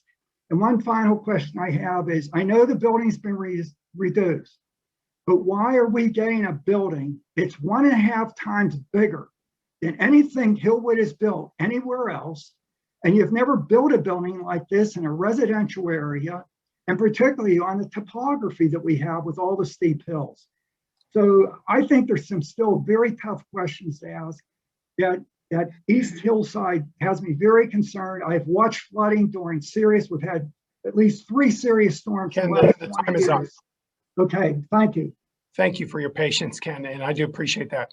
So next I have Jim Harshberger. If you'd unmute yourself, state your full name and address, please, and speak. Okay, can you hear me? Yes. Okay, my name is Jim Harshberger. I'm a 20+ year resident and homeowner of Churchill at 319 Homer Drive. I agree with what Ken was just talking about as far as the impact, the ecological impact due to the removal of the trees. They're talking about removing in excess of 1,000 mature trees and replacing with 700 saplings or much smaller tree. A mature tree, like Ken said, absorbs over 20 times as much water as a small tree does. The potential for major flooding going down Beulah Road towards Turtle Creek from a major storm due to the reduced water absorption caused by the removal of this forest area should scare the residents along Beulah Road on in Turtle Creek to death. And I would tend to agree with what kind of liability is there going to be when somebody living down near, say, Coons house is flooded when council was warned that this was a distinct problem. You know, the flooding, it may not happen in the next couple of years, but eventually it is definitely going to happen. You know, it's just a matter of time. And as far as the trees they're putting in, Ken mentioned about, you know, that the trees that are there, it's taken them 70 years to get as big as they are. I was going to say it's going to take at least 50 years for those trees to get to having the same water carrying potential and oxygen bearing capabilities. I just feel the proposal is unacceptable. And, you know, and it doesn't even address reduced air quality and aesthetics. Another question, where is the big deer herd on that property going to go? I don't want them in my backyard. I get enough deer in my yard as it is now. You know, has there been any thought given to, you know, what are they going to do to relocate all these deer? Because as soon as they start moving bulldozers there, the deer are going to run. Where are they going to go? The other question I had is, where can we see any response to our comments from from both council and from Hillwood? A new discussion on this project was opened just 10 days ago on Nextdoor Churchill that already has almost 400 comments in just 10 days from concerned residents of our neighborhood. I believe the majority of our neighbors are totally unaware of this project and its potential impact on our community and quality of life as we know it now. And I tend to agree also about the short on-ramps going both east and west. They are definitely not adequate for handling tractor trailer traffic. Jim, time's up. Okay. Thank you. And the next speaker will be Bob Klein. Please, Bob, unmute yourself and go ahead and state your name and address, please. Hi there. I appreciate the opportunity. I'm Bob Klein and I live at 1401 Old Beulah Road. So I'm one of those folks that's probably most affected by it. I guess I'm about 110 or 25 yards from my porch to the boundary of the property that exists right now. So I guess I can see the benefit of development of that property, but as evidenced by the fact that I'm on this call, I'm concerned about it. The plans that I see show that eastern boundary of the development to be about 90 to 100 feet, 30 to 35 yards. That's not very far from Beulah Road. And I'm with the tree folks here.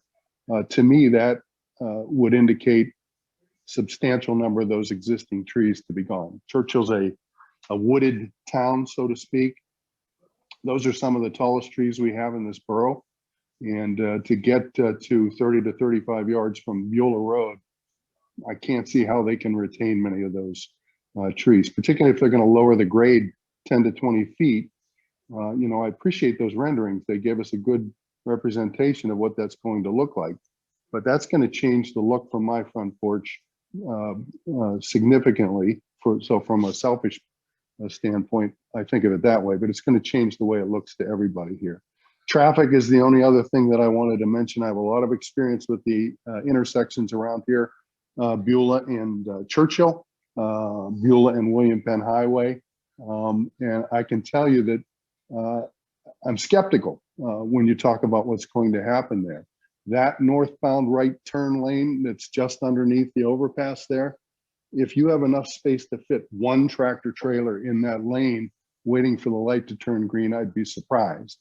They just made a minor change to the timing of the lights in the last 60 days, 45 days here at Churchill and Beulah, and it has changed the impact of the traffic backups significantly with a minor change like that. When you're talking about 600 truck trips through that building, if 300 of them exit on the east side of the property, that's equal to the amount of traffic that right now, according to your traffic studies, are peaking north and southbound at that intersection.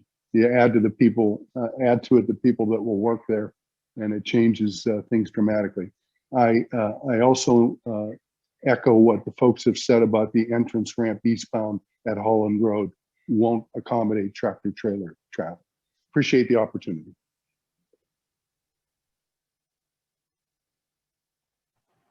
Thank you. And Elizabeth Kassman, please state your name and address, please. Elizabeth Kasman, 8 Holland Road. And let me just pull up my comments here. I appreciate the new renderings, but it's conspicuously absent any view of the retaining wall. You know, please include that in the next one, the building with on top of a retaining wall, so we can see what it looks like from, you know, see the view from Beulah looking at that retaining wall. I feel that a lot of Hillwood stuff has been misleading. In a previous meeting, they talked about the housing prices going up as a result of the project because of some data from facilities built elsewhere, but the data were for low-income neighborhoods that were non-adjacent to the distribution facilities, not our situation at all. So that analysis is totally irrelevant to Churchill. And it's beyond imagination that the housing crisis in Churchill would do anything but plunge.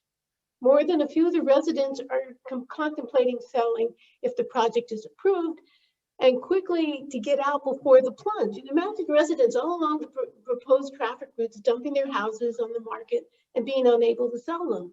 Rows of unsellable empty houses surrounding the project will harm the whole borough's tax base, the ambiance, and lower all the comparable home values.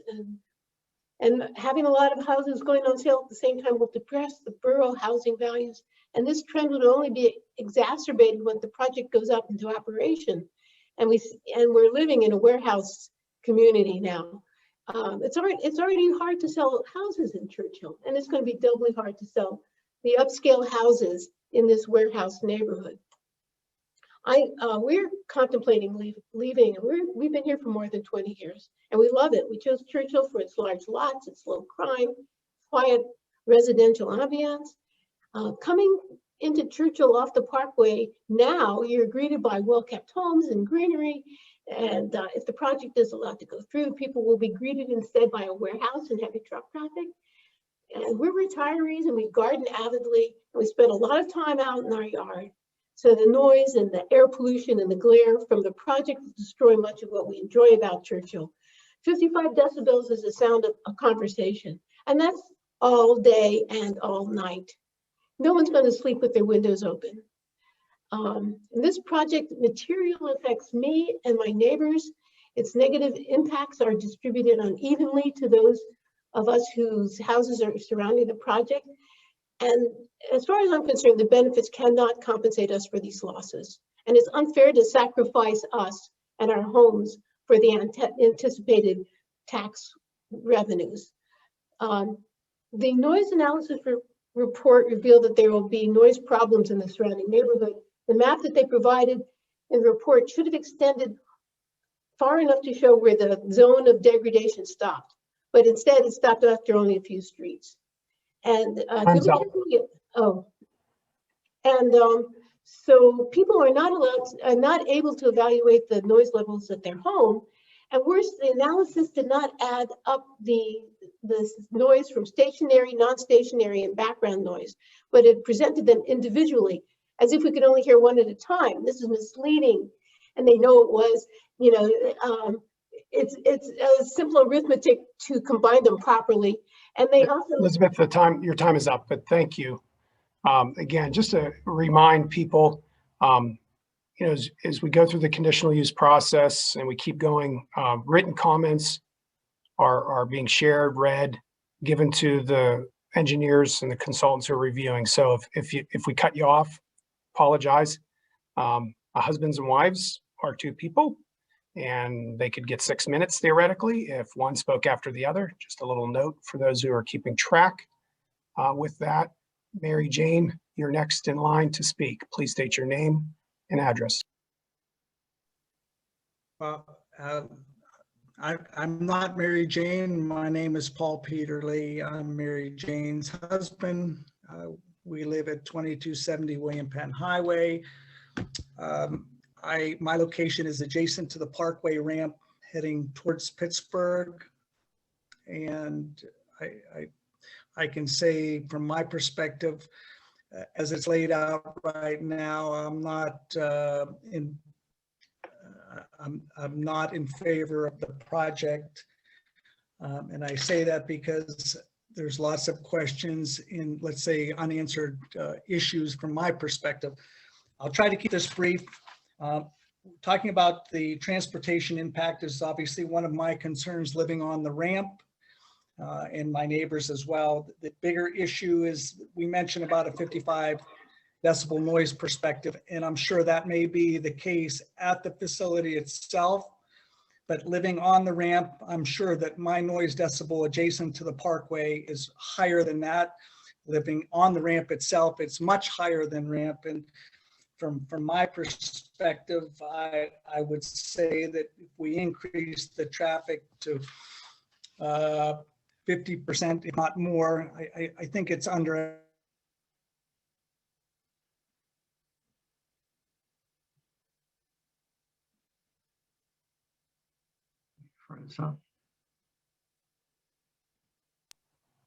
To the residents, I'm currently concerned with Hillman's lack of addressment of the questions on a meeting basis.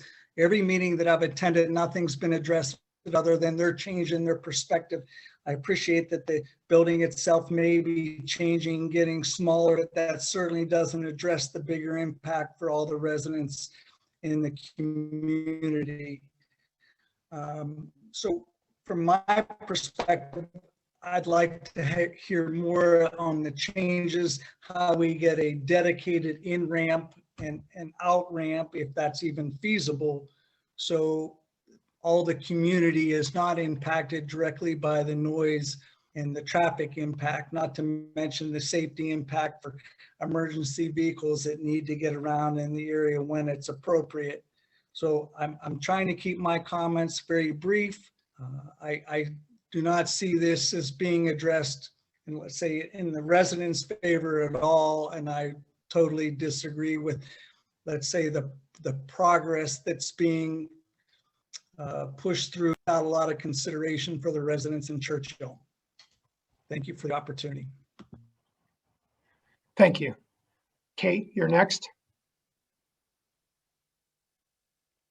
Hi, I'm Kate Kerrigan Hill, and I live with my husband at 1441 Beulah Road. And I tried to send an email last night to Alex and it didn't go through, so I'm simply going to read it. My subject line is Churchill Flight. And it says, "Hi, Alex. My husband and I moved to Churchill on Beulah Road 4+ years ago. What struck me quickly after moving in was how loud and busy and dangerous Beulah Road is. Although I had heard that the Westinghouse site was to be developed, I expected a hotel, grocery store, office space, retail space, etc. Something that was meant to be beneficial to both the neighborhood and to Churchill. Something that fit in a neighborhood, not something that is meant to be for an industrial park with easy access to a major highway. When I heard that it was meant to be Amazon, I was and am stunned. I'm all for developing the area, but I'm completely opposed to what's planned. I'm not interested in living anywhere near what sounds like a logistical nightmare when it comes to backed up traffic in all directions. I'm not interested in having our house flooded with the loss of trees. I'm also not interested in having to contend with even more noise and more cars and trucks on Beulah. I anticipate not being able to get out of my driveway as I believe that 18-wheelers and countless employees' cars will bottleneck traffic at the light.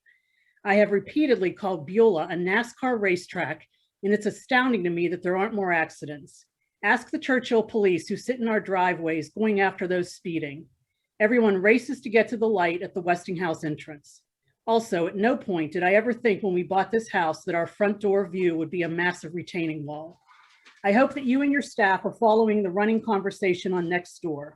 The general consensus is that neither the site nor the neighborhood is equipped to handle such a huge undertaking, nor do the surrounding roads support the huge disruptions that will be forthcoming. I told my husband that we did not spend this kind of money to live with the concrete monstrosity, 18-wheelers on our roads, and a wall in our front yard.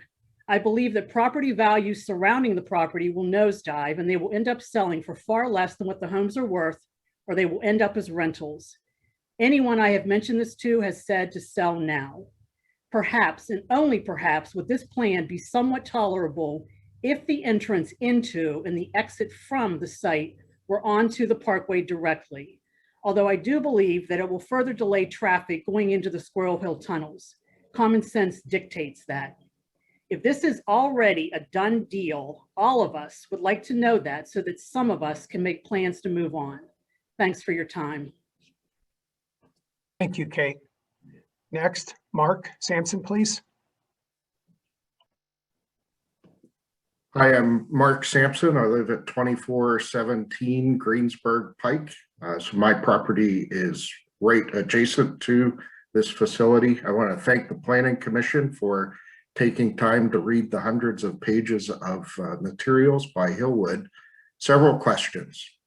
Who will own this facility? Is it Hillwood or Amazon? And what happens when Amazon decides they need to do business a different way? Now Churchill will have a 634,000 square foot facility sitting vacant.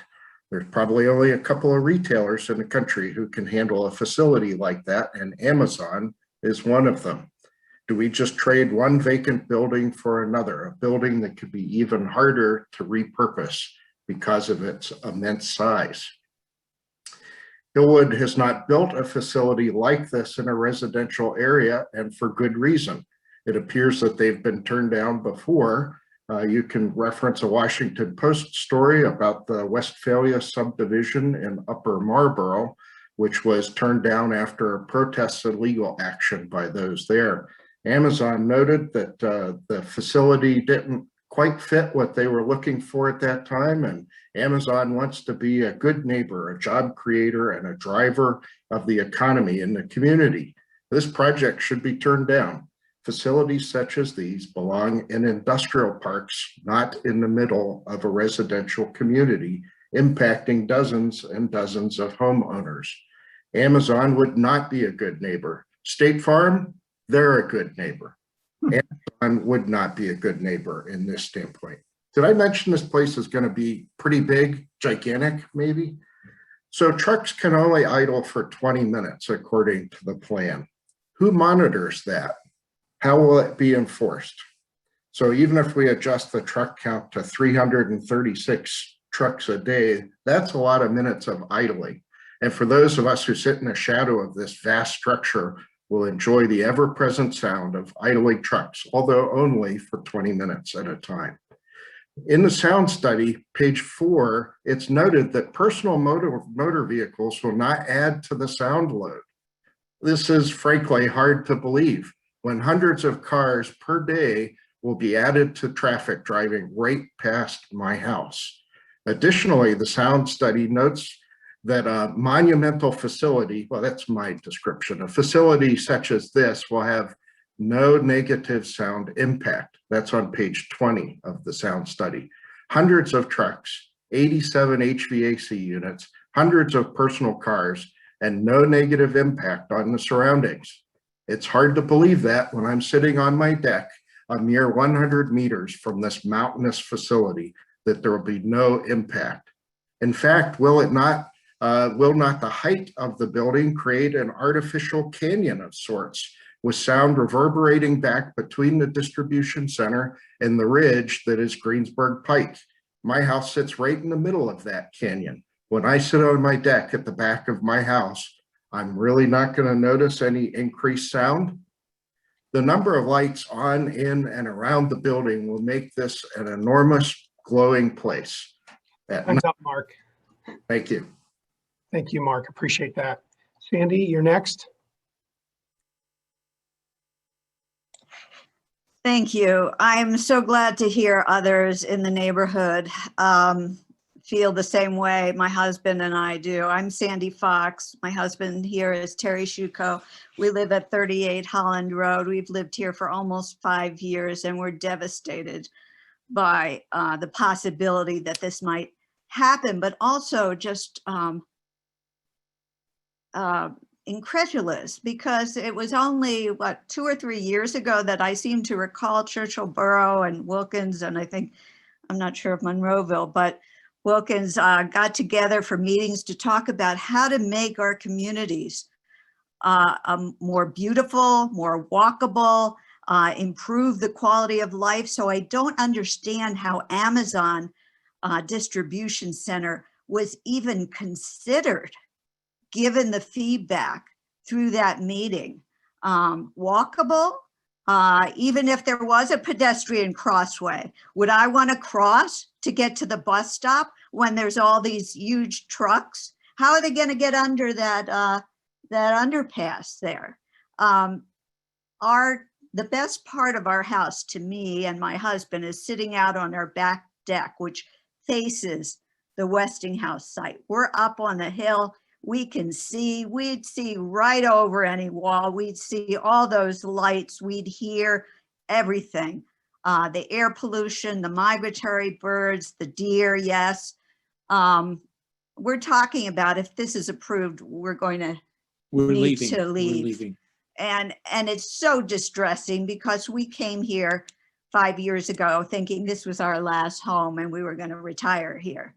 And it's heartbreaking. And until this, we intended to stay. We've been very happy here, but this will totally destroy what we enjoy and appreciate in this neighborhood. And we can't stay. We won't stay. So that's all. Thank you. Thank you to the both of you as well. Next, I have Joanne. Please, if you lower your, or unmute and speak. Hi, Joanne Skanga, 30 Churchill Road. You know, if you pick up any newspaper or Google Amazon, there's one word that describes the magnitude of the projects that they are building and that are peppered throughout the country, whether it be Iowa or California or Massachusetts, et cetera. The one word that keeps coming up to describe these facilities is massive. And that was very indicative tonight when I looked at the rendering as seen by St. John Fisher. That was appalling.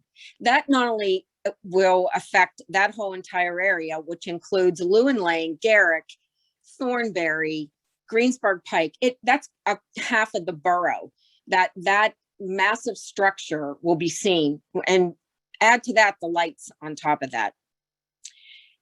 Hillwood or any of the Amazon facilities have never been placed in a residential facility before. And there's a reason for that, because government officials, local and otherwise, stood up to the big box stores and said no. And that's what our officials need to do as well. There's enough congestion already in this area. I take issue with the traffic studies that were done. Were they done during COVID? We still never really got a complete answer on that. And I think we need a second opinion on the traffic studies. Adding a few turning lanes and maybe extending the light doesn't for 1 minute address any of the issues. And as Attorney Gavin's comments about, well, we'll see what happens at the, at the backside, and they'll change any of the problems or fix them. The problems need to be mitigated now. So we can't wait and do something on the back end. We need a good community partner for Churchill, and Amazon isn't it. We shouldn't be used as a sacrifice for state or local or Allegheny County officials to perpetuate their own agendas. I also took issue with Mr. Pudwell's comments about 336 trucks versus what the letter that had gone out stating 1,000. Multiply that by 2, if I remember correctly, that's 672 trucks a day going in and out. That is 2.1 seconds. Every 2.1 seconds, a truck will be, or minutes, I'm sorry, a truck will be going in and out of those facilities. I really feel terrible that we even have to get to this point to look at a proposal like this. This should have been stopped way before, but unfortunately, many of the borough residents weren't aware of this. And a lot of this was done over the last 2 years when many of us weren't even aware of it. So now we are, and we're going to take action against it. Thank you. Thank you, Joey. I appreciate that. So next I have Joe. And before you start, Joe, there's other folks. If you haven't raised your hands yet, go ahead and do that. I will allow for time, once I see the hands all gone, for others who are on phones to get in, so to speak, into the queue to be able to speak for 3 minutes. Just to remind speakers, if you could, state your full name and your street address. Joe, you're next.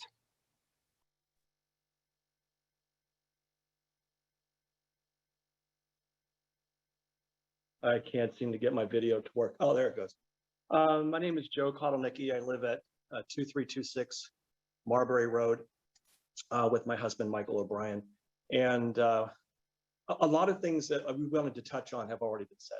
So I just want to make sure that, Elizabeth Kosman and Kate and Sandy, there's many, many, many, many unspoken residents who are with you on this issue. It's surprising when I talk to some of my neighbors. They are almost, and these are educated neighbors. One of my neighbors said to me the other day, "Oh yeah, I heard about that." And I said, "Well, it's going to be a distribution center." And he said, "Oh, I thought it was going to be like Amazon corporate offices." I said, "Oh, no, it's nothing of the sort." There's so much that Borough Council has done that has me extremely disappointed that they have had meeting after meeting. And I forget who said it earlier, but it is shocking that this has got to this point where Borough Council hasn't used a more level head and said, this is a square peg in a round hole, and it doesn't fit the commitment that Churchill Borough is looking for. My husband and I both serve on the Churchill Borough Recreation Board. We work diligently to help the community. We were, key planners in Community Day. We have a lot invested in Churchill Borough and also in our home.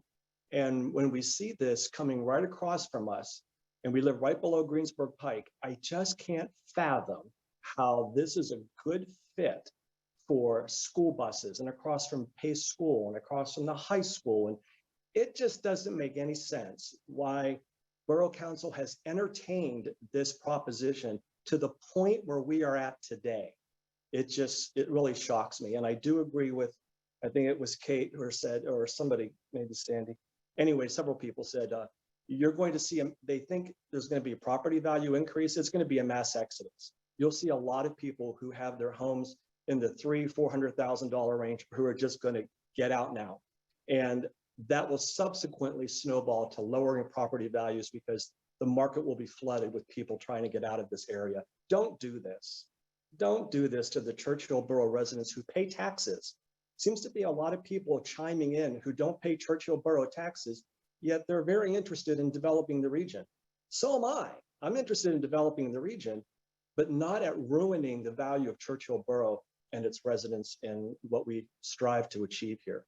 Thank you for your time. Thank you, Joe. Rose, you're next. Well, thank you very much for taking the time to listen to my comments. My name is Rose Salata.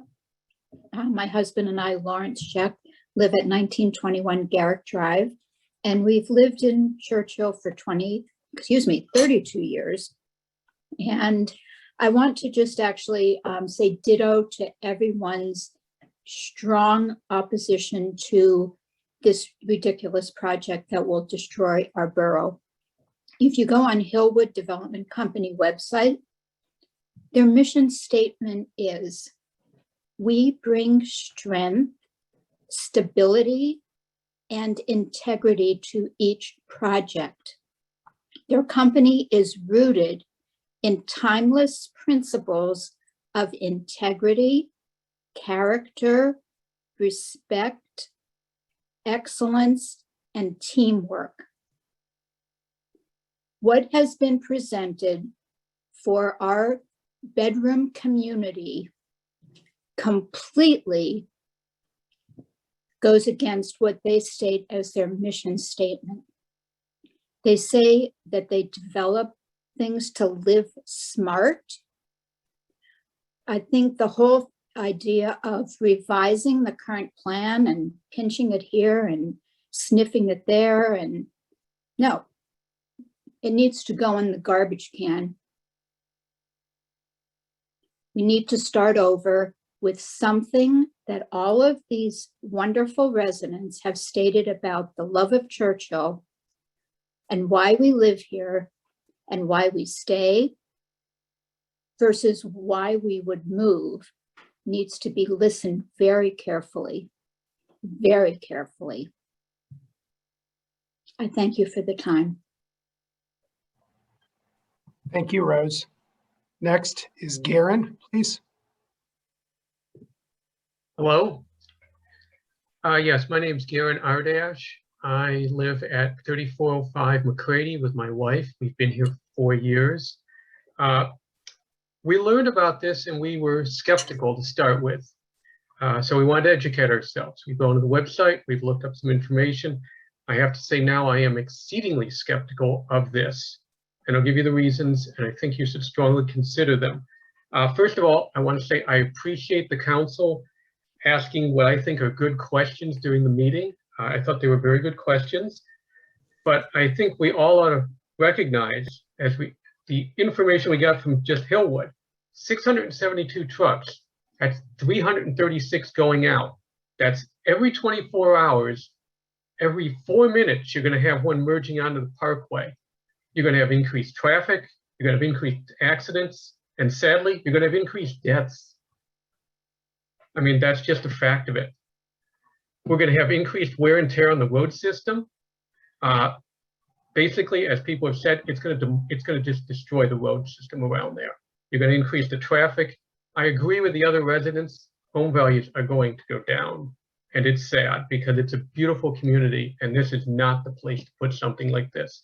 Distribution centers are normally put out away from a residential area for the reasons, because of the traffic, because of the environment. We haven't even gotten to, I think one person did mention the amount of diesel coming out and the amount and the air quality. 20 minutes for each truck, that comes out to basically the equivalent of 5 trucks continuously idling 24 hours a day. That is not going to help the air quality. We're talking, as I said, wear and tear on the road. You're talking about over almost 250,000 times a truck either going in or coming out over the course of a year. The cost to the road. Whatever they're bringing in from increased tax, we're going to be spending that on roads, on changes to the infrastructure around here. It is a cost loser. It will hurt the general ambiance of this area. And frankly, the cost in terms of accidents and lives, it's Easter season. How many pieces of silver is a person's life worth? This is not the place to put this kind of traffic. I'm sorry, I am exceedingly disappointed. I urge the council to reject this. This is not the right place. I understand you want to develop that area. If I were on council, I'd want to do that too, to try and help the tax base. This is not the right fit. This just isn't the right fit. There are other options. They ought to be pursued. I urge you to reject this. Thank you. Thank you, Garen. Appreciate that. Christopher, please, you're next.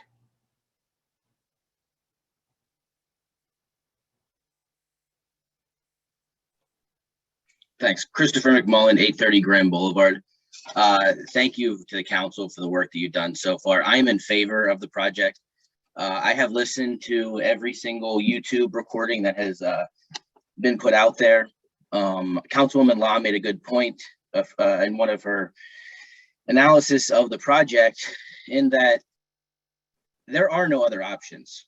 It's going to cost $50 or $40 million just to get the project to be in a position where it can be developed. There's nobody else to offer money to do this. No governmental agency, no other private entity. This is it. So I am in favor of the project. The only thing I ask is, can council please provide some sort of rundown of what we plan to do with the money? What is the plan for the money once we get it? What is it going to be spent on? How is that going to better the Churchill community? Those are my comments. Thank you. Thank you, Christopher. Steve Landy, I know you and I have chatted, and for some reason the hand won't stay up. So Steve, I've got you next, and then after you, Steve, right now I've got April. I'd like her to speak after that. Go ahead, Steve. Okay, so if my mic's working, can I get a thumbs up from I somebody? can hear you. Yes. Yes, hear me? Yes.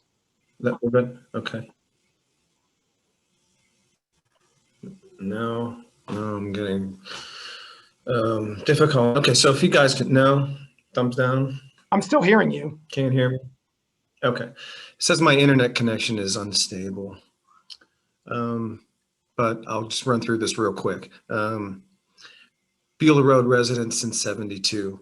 When I heard about this plan last year, the one part about this proposal that struck me as being insane is that the addition of a roundabout would mitigate the increase in traffic. And I know that's been deleted, and that's fine, but I'll just cut right to the point. I'm against this for all the other reasons that the other neighbors have spoke about, but I mean, you got to be kidding, right? You need dedicated on-ramps and exits in both directions for that to ever succeed, in order for us not to endure the added traffic. I mean, the Greensburg Pike entrance is going to be reopened, and I don't see how that's going to play well with the school district, with the busing that goes in and out of the high school, let alone the intersection at William Penn and Beulah that we've already talked about. So just for the record, really consider that, and everything else that everyone else has said. Thanks. Thanks, Steve. And thanks for your efforts. Really appreciate it. Next, April, I know you're on a phone. And again, for others who are on the phone, we'll try to work to give you an opportunity to speak. Please state your name and address. Alex, thank you. This is April Klein, 18 Holland Road. I'm a 40-year resident of Churchill Borough, and I chose to move here from Regent Square because this was a quiet community full of lots of green space and trees. The Planning Commission and Borough Council knows of my many objections to this project. So I have a question for the Hillwood staff. Would you, the representatives from Hillwood, choose to live in a community or choose to buy a house next to a facility of this size or of this type? And if not, how would you respond if a development corporation came to your beautiful residential neighborhood and dropped a huge warehouse distribution center in the middle of your green oasis where you live? I don't think that most people would choose to live next to a warehouse distribution site of this size and scale. Most of the people who live in Churchill recognize that the Westinghouse site needs to be developed. Churchill certainly took a hit in revenue when Westinghouse chose to move away. However, the fact of the matter is, a project of this size and scope does not belong in a residential area for all the reasons that have been outlined by previous speakers. I take my daily walk from Holland Road down Churchill Road, put my life at risk crossing the Churchill Road, Beulah Road intersection, and walk up to the Borough Building to take a quick look at the rain garden. Sometimes on the way back, I sit on one of the benches that Mayor Paul Gamrat put in the Churchill Commons garden, and I watch the traffic. And recently, I observed as a 18-wheeler came out of the Churchill Crossing site and tried to make a left-hand turn northbound on Beulah Road. It couldn't make it through the intersection during the traffic light the green light for that side. It blocked the intersection for 2 cycles of lights. I can't imagine what the traffic is going to be like at the Churchill Road, Beulah Road intersection going under the Parkway. I can't imagine what the traffic's going to be like at the end of my street at Holland and Churchill Road. Some long-term residents know that I'm one of the people that petitioned the borough to build a island at the end of Holland Road where the Churchill exit is. We did that to prevent semi-tractor trailers from exiting off the Parkway and coming down Holland Road into the dead end of Branning. We wanted to keep a safe neighborhood for our children. Some other neighbors and I take care of that Holland Road garden. Many times we are almost killed by tractor trailers not being able to navigate that curve. I'm sure it's possible that the Hillwood project will try to take some land along Churchill Road by eminent domain to widen it. I don't know what that's going to do to our traffic island. The fact is, this Parkway East is already at capacity. We don't need more truck traffic in our neighborhood, and we don't need a facility of this size.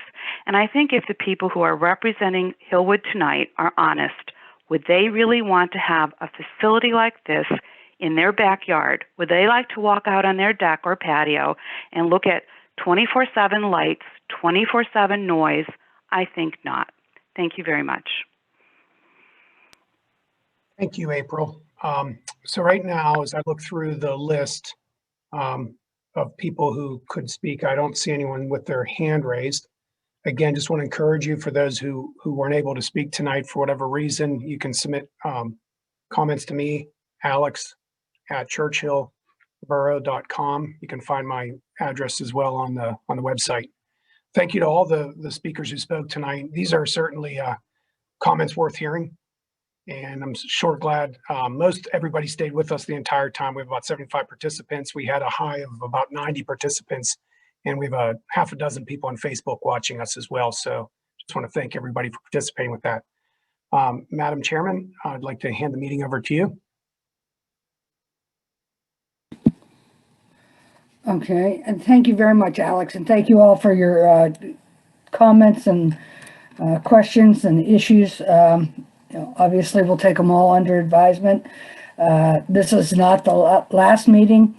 As we talked about at the beginning of the meeting, there's still information, the exchange of information between the borough and Hillwood with respect to the comments. So keeping that in mind, I vote that we table consideration or action on this matter and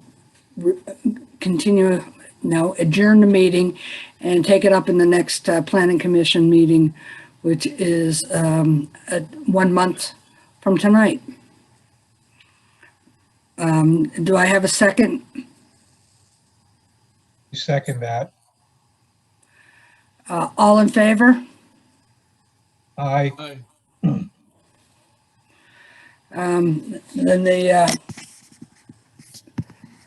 the matter is tabled until next month, and with that, we will adjourn the meeting. Thank you all for your participation, and we look forward to seeing you and talking with you over the next month. Bye-bye.